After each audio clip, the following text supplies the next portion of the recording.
Hi friends, ಯಾವುದೇ ಮಸಾಲೆನ ರುಬ್ಬದೆ ತುಂಬಾ ಸಿಂಪಲ್ಲಾಗಿ ಟೇಸ್ಟಿಯಾಗಿ ಒಂದು ಸಲ ಈ ವಿಧಾನದಲ್ಲಿ ಈ ಎಗ್ ಬಿರಿಯಾನಿನ ಮಾಡ್ಕೊಂಡು ನೋಡಿ. ತುಂಬಾ ಮೈಲ್ಡಾಗಿ ತುಂಬಾ ಟೇಸ್ಟಿಯಾಗಿರುತ್ತೆ. ಬನ್ನಿ ಹಾಗಿದ್ರೆ ಈ ಎಗ್ ಬಿರಿಯಾನಿನ ಯಾವ ರೀತಿ ಮಾಡೋದು ಅಂಥೇಳಿ ನೋಡೋಣ. ಮೊದಲಿಗೆ ಇಲ್ಲಿ ನಾನು ಅರ್ಧ ಕಪ್ ಆಗುವಷ್ಟು ಮೊಸರನ್ನ ತೊಗೊಂಡಿದ್ದೀನಿ. ಇದಕ್ಕೆ ಇವಾಗ ಒಂದು 1/4 ಟೀ ಸ್ಪೂನ್ ಆಗುವಷ್ಟು ಅರಿಶಿನ ಪುಡಿ ಹಾಕ್ಕೊಳ್ತಾ ಇದ್ದೀನಿ. ಇವಾಗ ಇದಕ್ಕೆ ನಾನು 2 ಟೀ ಸ್ಪೂನ್ ಆಗುವಷ್ಟು ಧನಿಯಾ ಪುಡಿನ ಹಾಕ್ಕೊಳ್ತಾ ಇದ್ದೀನಿ. 1 ಟೀ ಸ್ಪೂನ್ ಆಗುವಷ್ಟು ಜೀರಿಗೆ ಪುಡಿ, ಒಂದು ಅರ್ಧ ಟೀ ಸ್ಪೂನ್ ಆಗುವಷ್ಟು ಗರಂ ಮಸಾಲ, 2 ಟೀ ಸ್ಪೂನ್ ಆಗುವಷ್ಟು ಅಚ್ಚಖಾರದ ಪುಡಿನ ಹಾಕ್ಕೊಳ್ತಾ ಇದ್ದೀನಿ. ಇವಾಗ ಇದನ್ನು ಚೆನ್ನಾಗಿ ಒಂದು ಸಲ ಮಿಕ್ಸ್ ಮಾಡ್ಕೊಳ್ಳೋಣ.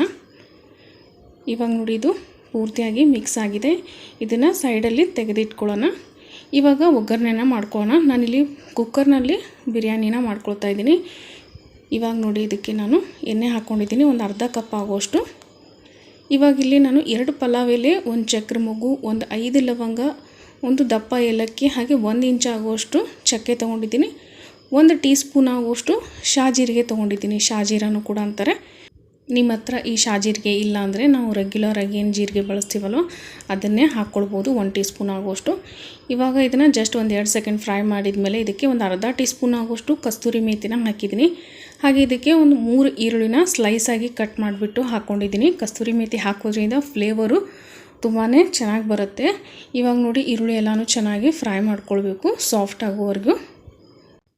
ಈರುಳ್ಳಿ ಹೆಚ್ಚು ಕಡಿಮೆ ಮಾಡ್ಕೊಳ್ಬೋದು, ಜಾಸ್ತಿ ಹಾಕಿದರೆ ಟೇಸ್ಟ್ ಕೂಡ ಚೆನ್ನಾಗೇ ಬರುತ್ತೆ. ಇವಾಗ ನೋಡಿ, ಈರುಳ್ಳಿ ಎಲ್ಲನೂ ಚೆನ್ನಾಗಿ ಸಾಫ್ಟ್ ಆಗಿದೆ. ಇವಾಗ ಇದಕ್ಕೆ 1 ಟೇಬಲ್ ಸ್ಪೂನ್ ಆಗುವಷ್ಟು ಶುಂಠಿ ಬೆಳ್ಳುಳ್ಳಿ ಪೇಸ್ಟ್ನ ಹಾಕ್ಕೊಳ್ತಾ ಇದ್ದೀನಿ. ಇದನ್ನು ಕೂಡ ಅಷ್ಟೇ ಒಂದು 2 ನಿಮಿಷ ಹಸಿ ವಾಸನೆ ಹೋಗೋವರೆಗೂ ಫ್ರೈ ಮಾಡ್ಕೊಳ್ಬೇಕು.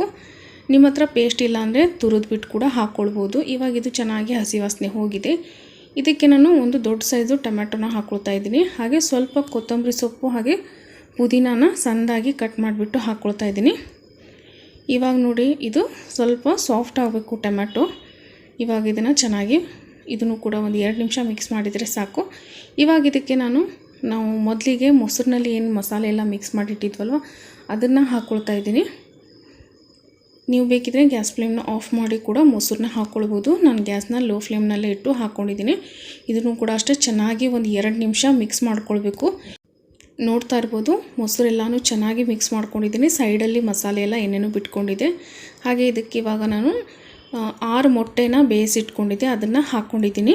ಹಾಗೆ 2 ಕಪ್ ಆಗುವಷ್ಟು ಅಕ್ಕಿನ ನಾನು ಮುಂಚೆನೇ ತೊಳೆದ್ಬಿಟ್ಟು ಅದನ್ನು ಕೂಡ 15 ನಿಮಿಷ ನೆನೆಸ್ಕೊಂಡಿದ್ದೀನಿ. ಇವಾಗ ಇದಕ್ಕೆ ರುಚಿಗೆ ತಕ್ಕಷ್ಟು ಉಪ್ಪನ್ನ ಹಾಕ್ಕೊಳ್ತಾ ಇದ್ದೀನಿ. ಇವಾಗ ಇದನ್ನು ತುಂಬಾ ಲೈಟಾಗಿ ಮಿಕ್ಸ್ ಮಾಡ್ಕೊಳ್ಬೇಕು. ನಾನಿಲ್ಲಿ ಅಕ್ಕಿನ ನೆನೆಸಿ ತೊಗೊಳೋದ್ರಿಂದ ಜಾಸ್ತಿ ನೀರನ್ನ ಹಾಕಲ್ಲ. ಅಂದರೆ ಇಲ್ಲಿ ನಾನು 2 ಕಪ್ ಅಕ್ಕಿಗೆ 4 ಕಪ್ ಆಗುವಷ್ಟು ನೀರು ಮಾತ್ರ ಹಾಕ್ಕೊಳ್ತಾ ಇದ್ದೀನಿ, ಯಾಕಂದರೆ ಅಕ್ಕಿ ಚೆನ್ನಾಗಿ ನೆಂದಿದೆ.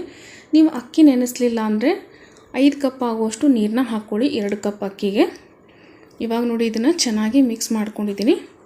ಇವಾಗ ಇದಕ್ಕೆ ನೀರನ್ನ ಸೇರಿಸ್ಕೊಳ್ಬೇಕು. ಸಾರಿ ಫ್ರೆಂಡ್ಸ್, ಇಲ್ಲಿ ನೀರು ಹಾಕೋದು ವಿಡಿಯೋ ಸ್ಕಿಪ್ ಆಗಿದೆ.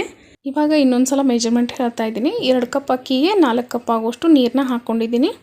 ನೀವೇನಾದರೂ ಅಕ್ಕಿ ನೆನೆಸಲಿಲ್ಲ ಅಂದರೆ ಇನ್ನೂ 1 ಕಪ್ ಆಗುವಷ್ಟು ನೀರನ್ನ ಸೇರಿಸ್ಕೊಳ್ಳಿ. ಇವಾಗ ನೋಡಿ, ಇದು ಪೂರ್ತಿಯಾಗಿ ಕುದಿ ಬಂದಿದೆ. ಒಂದು ಸಲ ಉಪ್ಪು ಮತ್ತು ಖಾರನ ಟೇಸ್ಟ್ ಮಾಡ್ಕೊಳ್ಳಿ. ಏನಾದರೂ ಹೆಚ್ಚು ಕಡಿಮೆ ಅನಿಸಿದರೆ ಇವಾಗಲೇ ಸೇರಿಸ್ಕೊಳ್ಬೋದು. ಇವಾಗ ಇದನ್ನು ಒಂದು ಸಲ ಮಿಕ್ಸ್ ಮಾಡ್ಕೊಳ್ಳೋಣ ಚೆನ್ನಾಗಿ. ಇವಾಗ ಮಿಕ್ಸ್ ಮಾಡಿದ ಮೇಲೆ ಇದನ್ನು ಗ್ಯಾಸ್ನ ಲೋ ಟು ಮೀಡಿಯಮ್ನಲ್ಲಿ ಇಟ್ಬಿಟ್ಟು 3 ವಿಜಲ್ನ ಹಾಕಿಸ್ಕೊಳ್ಬೇಕಾಗತ್ತೆ. ಇವಾಗ ಇದನ್ನು 3 ವಿಜಲ್ ಹಾಕಿಸ್ಕೊಳ್ಳೋಣ. ಇವಾಗ ನೋಡಿ ಫ್ರೆಂಡ್ಸ್, 3 ವಿಜಲ್ ಆಗಿದೆ. ವಿಜಲ್ ಆದ ತಕ್ಷಣ ಇಮಿಡಿಯೇಟಾಗಿ ಪ್ರೆಷರ್ ಹೋಗಿದೆ ಅಂಥೇಳಿ ಓಪನ್ ಮಾಡಬೇಡಿ. ಒಂದು 10-15 ನಿಮಿಷ ವೇಟ್ ಮಾಡಿಬಿಟ್ಟು ಆಮೇಲೆ ಇದನ್ನು ಓಪನ್ ಮಾಡ್ಕೊಳ್ಳಿ. ನೋಡ್ತಾ ಇರ್ಬೋದು, ಪೂರ್ತಿ ಎಲ್ಲ ಸ್ವಲ್ಪ ಬಿಸಿ ಹೋಗಿದೆ ಮೇಲ್ಗಡೆದು. ಬಿಸಿ ಇದ್ದಾಗ ಇಮಿಡಿಯೇಟಾಗಿ ಮಿಕ್ಸ್ ಮಾಡಿದರೆ ಬಿರಿಯಾನಿ ಅನ್ನೋದು ನಮಗೆ ಉದುರಾಗಿ ಬರಲ್ಲ, ಮುದ್ದೆ ರೀತಿ ಬರುತ್ತೆ. ನೋಡ್ತಾ ಇರ್ಬೋದು ಎಷ್ಟು ಚೆನ್ನಾಗಿ ಉದುರಾಗಿ ಎಗ್ ಬಿರಿಯಾನಿ ರೆಡಿಯಾಗಿದೆ. ಯಾರೆಲ್ಲ ಹೊಸದಾಗಿ ಚಾನಲ್ನ ನೋಡ್ತಾ ಇದ್ದೀರಾ, ದಯವಿಟ್ಟು ಚಾನಲ್ನ ಸಬ್ಸ್ಕ್ರೈಬ್ ಮಾಡ್ಕೊಂಡು ನೋಡಿ. ವಿಡಿಯೋ ಇಷ್ಟ ಆದರೆ ಒಂದು ಲೈಕ್ ಕೊಟ್ಟು ಸಪೋರ್ಟ್ ಮಾಡಿ ಅಂತ ಕೇಳ್ತೀನಿ. ಹಾಗೆ ನಿಮ್ಮ ಫ್ಯಾಮಿಲಿ ಫ್ರೆಂಡ್ಸ್ ಜೊತೆ ಕೂಡ ವಿಡಿಯೋಗಳನ್ನ ಶೇರ್ ಮಾಡ್ಕೊಳ್ಳಿ. ಈ ಮುಖಾಂತರನೂ ನಮ್ಮ ಚಾನಲ್ಗೆ ಇನ್ನೂ ಸಪೋರ್ಟ್ ಮಾಡಿ ಅಂತ ಕೇಳ್ಕೊತೀನಿ. ನೋಡ್ತಾ ಇರ್ಬೋದು ಎಷ್ಟು ಚೆನ್ನಾಗಿ ಉದುರಾಗಿ ಎಗ್ ಬಿರಿಯಾನಿ ಅನ್ನೋದು ರೆಡಿಯಾಗಿದೆ. ನೀವು ಕೂಡ ಈ ವಿಡಿಯೋನ ನೋಡಿಬಿಟ್ಟು ಒಂದು ಸಲ ಈ ವಿಧಾನದಲ್ಲಿ ಎಗ್ ಬಿರಿಯಾನಿನ ಖಂಡಿತ ಟ್ರೈ ಮಾಡ್ತೀರಾ ಅಂತ ತಿಳ್ಕೊತೀನಿ. ಮತ್ತೆ ಸಿಗ್ತೀನಿ ಅಂತೆ ನೆಕ್ಸ್ಟ್ ವಿಡಿಯೋನಲ್ಲಿ. ಅಲ್ಲಿವರೆಗೂ ಎಲ್ಲರಿಗೂ thank you so much for watching.